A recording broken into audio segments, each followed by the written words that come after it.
Welcome to the Inner Source Healing Podcast, the program about healing from toxic abuse. My name is Deborah Ashway, and I'm a licensed clinical mental health therapist, and I'm also a licensed clinical addiction specialist.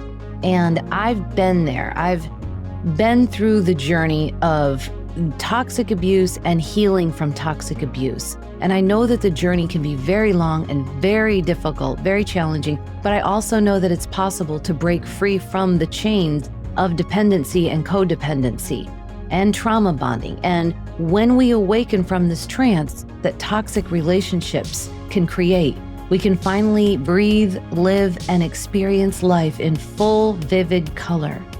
And so through this podcast, I'm trying to provide support and guidance and resources for anyone that is seeking to heal from the impacts of toxic abuse. We'll explore the healing process and the challenges and break through all of these false perceptions that might be holding you back from living a more authentic, fulfilling, and meaningful life.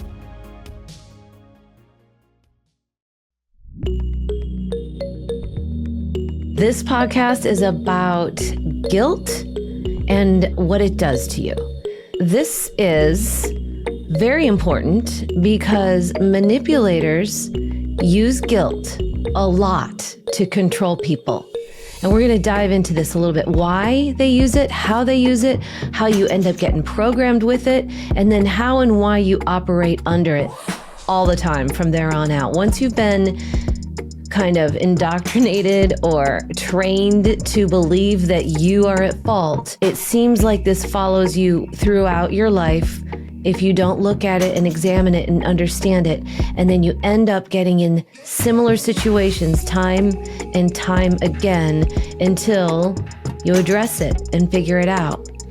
So stop letting guilt run you and run your life. Stop being operated by guilt. And that's much easier said than done because it's at a very deep level.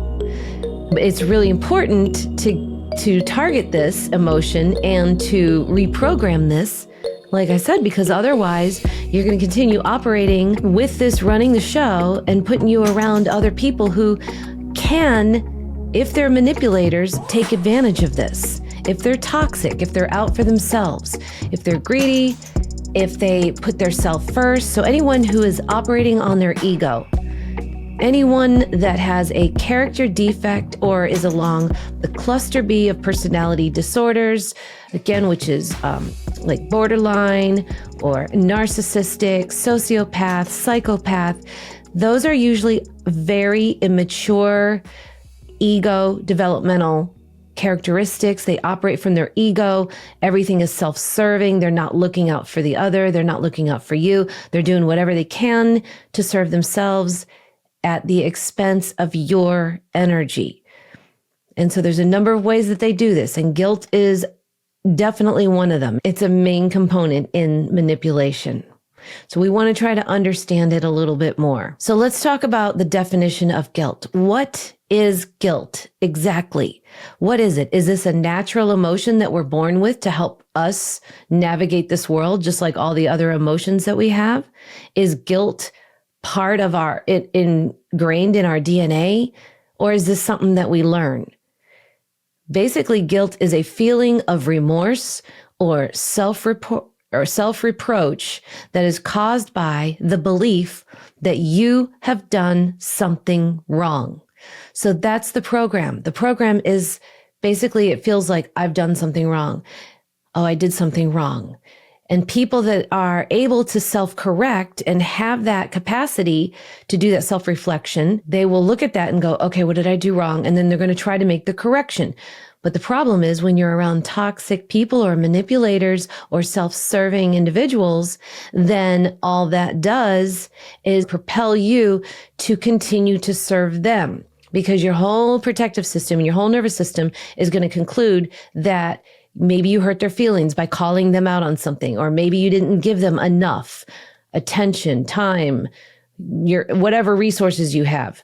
Something, or maybe you were in the way, something, but it doesn't matter, because guilt is going to operate at the very fundamental level where you have this feeling like you've done something wrong.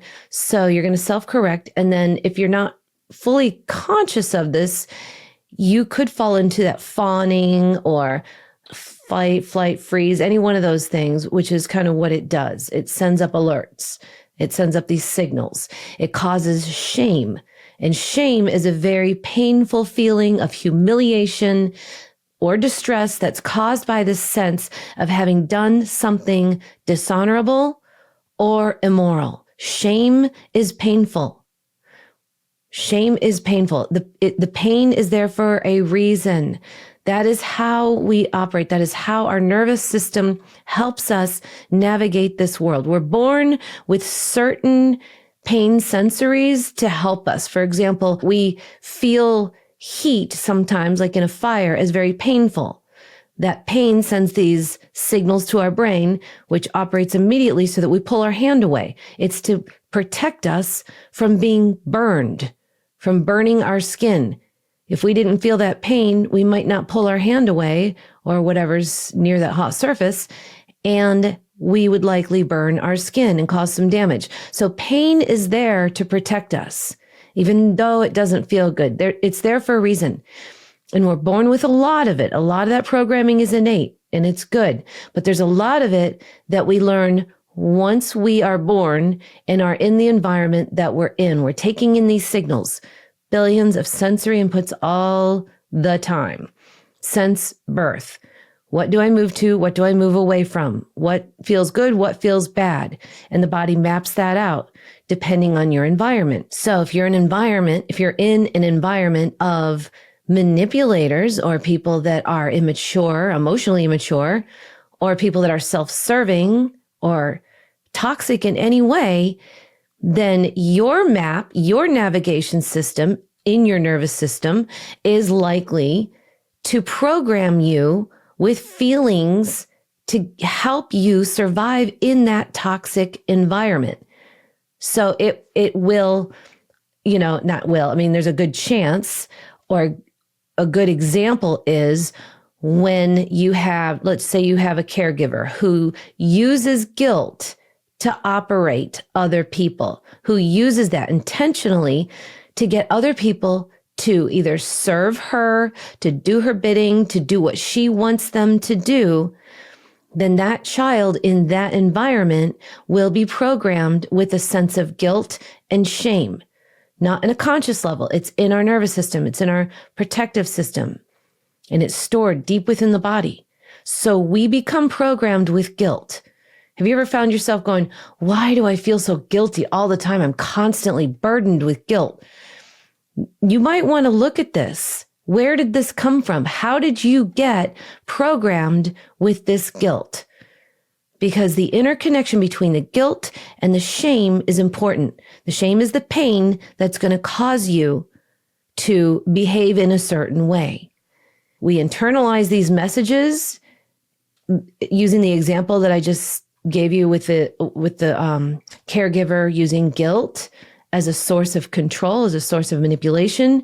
The child would internalize these messages and start believing that they did something wrong, because the body is now programming, the nervous system is now programming itself to send up signals of pain anytime there's a reaction such as that sadness or that victimhood or anything that matches what the caregiver did to give that message that they did something wrong, that the child did something wrong. That's what the child's nervous system is going to mark as painful, and the messages are going to develop. Like, oh, I did something wrong. So that's how that develops. It's basically like self-imposed expectations. So after a while, years of this, it doesn't even take that long, because a child's brain, remember, is developing at warp speed. So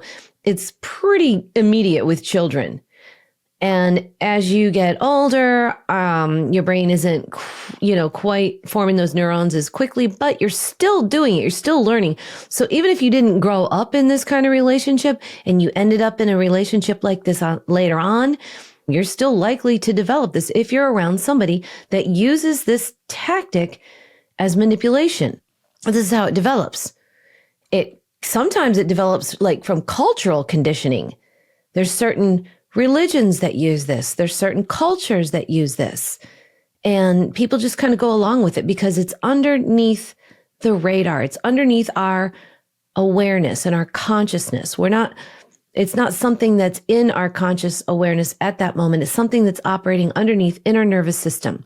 And remember, our conscious awareness is really only taking in everything around us and then doing fact checks and bringing it in for assessment, like comparing past with future and risk assessment and all that kind of stuff. But we're not always aware of what's going on deep within the nervous system.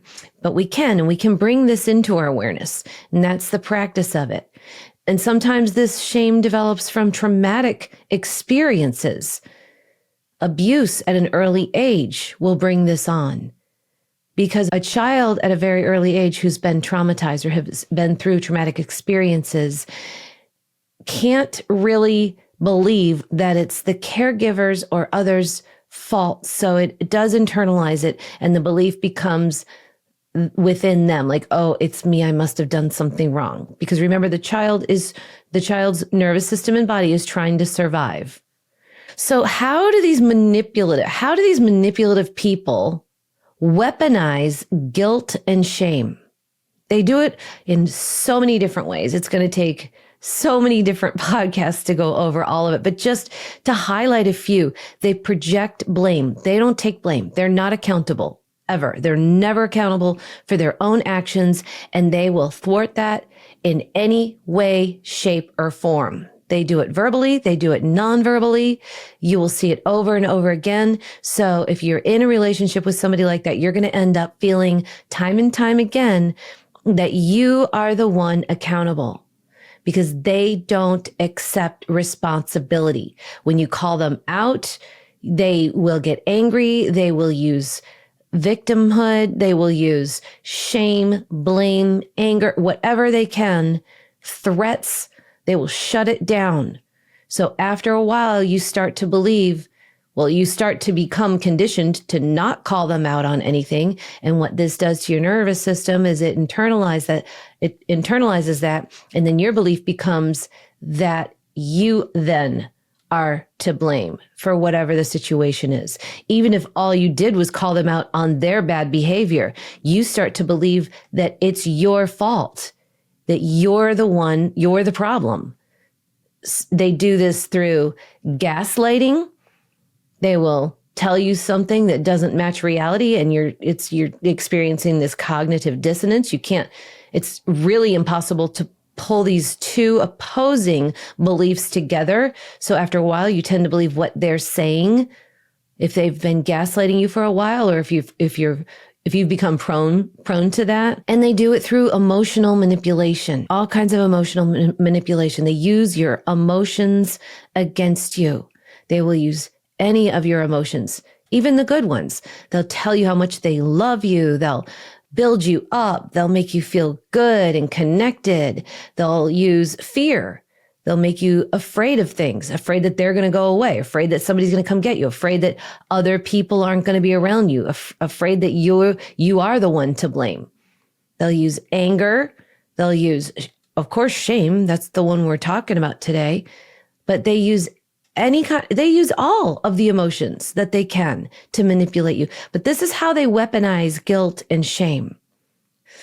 So let's talk about the effects of guilt and shame on people that have been in toxic relationships, the victims of these manipulators. Some of the effects result in low self-esteem, because if you believe that you're the one at fault, that you're the one to blame, that you're the one accountable and responsible for everything and everybody, that is an impossible task to begin with. But if your nervous system holds this belief within it, then it is going to cause a low self-esteem because you're never going to be able to live up to what you think that you're supposed to live up to. You're never going to be able to be accountable for everything and everyone. You're not even accountable for everything and anyone. And half the times you're not accountable for the things that are going wrong. So it's going to result in low self-esteem. You're going to have difficulty making decisions. There's no other way around this.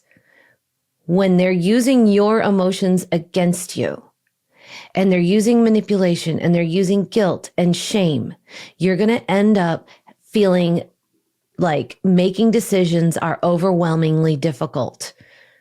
Because there's a couple reasons. For one, you've been holding to opposing realities, like that cognitive dissonance. Two, you've been programmed to become dependent on them and less dependent on yourself. So your trust sort of migrates over to the abuser. You rely on them. You just kind of start to believe that you're in the wrong, that you need them to make any decision, that every decision that you've been making is wrong. So after a while, your own nervous system works against you to stop you from making decisions so that you don't feel that shame. So you don't feel guilty about the decision that you might have made. Because after a while, making decisions has proven to result in it being your fault and like everything else. So there's the guilt and then there's the shame. And it's automatic. Just like if you put your hand on a hot stove, you don't think about it. You don't sit there and go, oh, that could be hot. I'm going to pull my hand away. Your hand goes away immediately without going through that outer cortex, without going through that thought process. It's the same thing with this. When you're programmed to believe that you are accountable for every single thing, it's an automatic flooding of those emotions before you even make a decision. It stops you from making a decision. It's like it knows you're getting close to that heat. You're about to make a decision. Don't do it. So you get flooded with feelings of shame and guilt. And even if you've made a decision, then you're still likely to feel guilty about it if you've been programmed with this. And it results in isolation. Because if you can't make decisions and if you have low self-esteem, you certainly don't want to be around other people because being around other people is dangerous. Who knows what they're going to do? You don't even know what they're going to do, but you can't make decisions and you're not operating on your own accord. So by then you're not much fun to be around because now you're operating on this program. So it's kind of hard to be around other people when you've been shamed and when you're operating on guilt at all times. The other thing about being around other people is that you have this fundamental belief running that you're the one responsible for everybody else's emotions. So maintaining somebody else's emotions is exhausting. If you're around other people and they're not happy in your presence, your nervous system and your programming is going to flood you with those feelings and tell you that it's your fault, and it's going to make it not fun for you. So how do we heal from this? How do we heal from this program of guilt that is operating through shame? Number one, you have to recognize and acknowledge these emotions. You have to be able to bring them to your awareness. You have to feel them. The first thing we want to do is we want to get away from those feelings. That's how it works. Just get away from this feeling. Make it stop. But we have to recognize it. When these feelings come up, we want to notice where they are in our body. When you start feeling guilt or you start feeling shame, it's a painful emotion. Where is that? Don't try to get away from it right away. Go into it a little bit. Acknowledge it. Where is it? Where's this coming from? You want to practice getting better and better at sustaining your ability to feel this emotion. So if you feel it, the first thing you want to do, like I said, you want to get away from it, but let it sit there for a minute. You can do this. You can.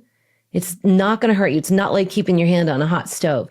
You can sit with this feeling a little bit and be curious about it. It might be in your stomach. It might be like a pit in your stomach somewhere. Usually that's where it is, somewhere in your solar plex, because that's where our identity energy is. And so when we feel that, we kind of want to stay with it, even though it doesn't feel good, and say, oh, this hurts really bad. I don't like this feeling. What is this? Where is this coming from? Why am I feeling this? And then, of course, because the feeling is there and flooding you with these emotions, your brain is going to do gymnastics to try to come up with reasons why you're the one at fault. So recognize those too. What are those thoughts? What are those cognitions that are coming through your head? It'll be like, oh, because I called her out on this, or I called him out on this. Oh, because I said something and I shouldn't have said something. Oh, because I did that and I shouldn't have done that. Whatever it is, pay attention to that. That'll hurt, but you want to notice it. Pay attention to it because you want to keep with it. You want to stay with it, play it all the way through. Because then what? Question this. Should you really have not called somebody out on something? Should you really have not questioned somebody? Sometimes, maybe not, but you want to stay with it. You want to know for sure. And it's hard. It is like learning gymnastics because your brain is doing gymnastics and your body is inside. It's really flooding you. So you want to practice staying with that, but you also want to practice self-compassion and self-forgiveness. So let's say you are flooded with these negative feelings. And let's say that you are flooded with the belief that you did something wrong. And it's horrible. And you think, oh my gosh, I really hurt this person's feelings because I said this and I didn't mean to. And I guess I did kind of mean to, but I shouldn't have said it. And like it's going through all of those channels.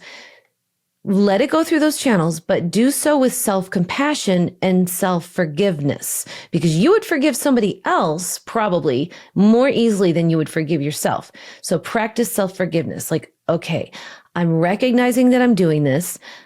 I'm seeing that this is something that I don't want to do. So I'm actually exercising self-correction. And in doing that, I can forgive myself. I can forgive myself because I'm taking measures to correct this. You also want to develop healthy boundaries and assertiveness. And that doesn't mean that you always have to call somebody out. And it certainly doesn't mean aggression. It just means assertiveness. Remind yourself that it's okay to have boundaries and it's okay to be assertive because that will also help with your self-forgiveness. And the other thing that you want to do is seek professional help or seek support, and whether it's through groups, trusted people. Seek support, trusted support from trusted friends and family or trusted support groups. But get outside support because it's hard, almost impossible to do this on your own because you have nothing to reflect it back to you except maybe the toxic person in your life that has put this program, not really that they put the program, but that has helped create this program to begin with. What are some of the coping strategies and techniques that you can use? Let's talk about that a little bit. Definitely mindfulness and meditation. Give yourself, give your brain, your body, your nervous system space to let this flow through you. I cannot say that enough. Because if you're constantly running from it and you're constantly trying to get away from it and you're busying yourself and you're occupying every moment, your brain isn't going to have time to process this except for maybe when you're asleep. Maybe. So you want to try to practice, when I say meditation, it doesn't mean you have to go in and meditate. Really, all you have to do is just sit quiet and sit still for a while, even like 10 minutes. Even going on a walk sometimes can help. Like meditation can be as simple as going on a walk without your AirPods, without talking to somebody the whole time, without being on the phone, without concentrating on, if you're walking your dogs and they're not paying attention. If you have good dogs, that's fine. But without having to concentrate on anything too much so that you can just walk around and take in the sensory inputs, take in the fresh air, take in the breeze, take in the smells, the sounds. That's reallocating some of that energy that's in your brain that usually is spent ruminating or finding other things to do or distractions. That's reallocating that to the sensory inputs. And that helps free up the space for the rest of your processing center and your nervous system to process this stuff, allow it to move through you. So open up that space, give yourself that headspace. Also, mindfulness, meaning that, like just what I said, pay attention to the sensory inputs. Pay attention to the sounds, the sights, the smells, the feel, your movement, your balance, tactile experiences, everything. Pay attention to that. Another thing that's very helpful is journaling, or, when I say journaling, people kind of get confused. What I mean is just writing. It just doesn't, there's no specific technique. It's just writing. Just free flow, write what is in your brain. Don't self-correct that. Don't edit it. Just write. Write for like 10 minutes and just random. It could be random thoughts, but get some of that stuff out. And then later, maybe you can self-reflect on that. But that does help with self-reflection. Just like getting external support helps with self-reflection. So any kind of self-reflection that you can get, that's helpful. And, like I said before, building a support system. You want to build a support system. So remember, guilt is kind of almost like a man-made emotion. I mean, it's there, but it's more manufactured than the other ones. A lot of times guilt is actually more like anger turned inside out. Because when your higher self, when you experience something that makes you feel angry because you were either violated in some way, big or small, or taken advantage of, or something was not right. And so your first and natural emotion was anger. But if you've been around people that are manipulative and don't want that anger, they don't want to be called out on their stuff, they do so many different things to stop that anger in you. So what happens is that anger then gets turned inside out and you internalize it. The anger gets turned within. That's what guilt is. It should have been anger and was appropriately anger at something else, but because of the manipulation going on in your environment, that was shut down. You couldn't express anger. You weren't allowed to feel anger. You weren't allowed to acknowledge anger. You certainly weren't allowed to put that anger on anyone else. And so it got turned inside out. That's guilt. And that's why I say it's sort of manufactured. Shame is not manufactured. Shame's a feeling. That's painful. But that's what guilt operates with. That's why it's interconnected with shame. So pay attention to these things. Pay attention to it. Bring it into your awareness. Practice feeling it. Practice feeling that discomfort and staying with that discomfort a little bit longer. You'll get better and better at it so that you don't have to let guilt operate you. You're in control. You can do this. Thank you for listening to the Inner Source Healing Podcast, the podcast about healing from toxic abuse. It is important that you give yourself the time and the compassion that you deserve, and remember that your feelings matter. And if you want to learn more, if you want more information, or you want to contact me, please visit my website at innersourcetherapy.com. That's www.innersourcetherapy.com.